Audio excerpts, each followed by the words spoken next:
ya. Masihkah berdiri? Adik!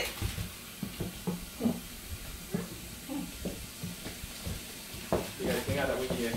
Dik!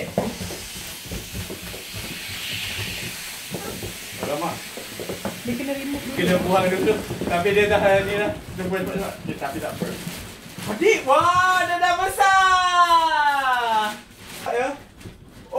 Masihkah berdiri? Botol itu masihkah berdiri? Adik jatuh lah.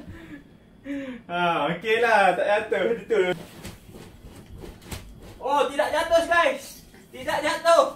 Maksudnya proof Okay guys, so maksudnya di sini orang boleh beli lah. Dah perlu-perlu lah unbox benda ni.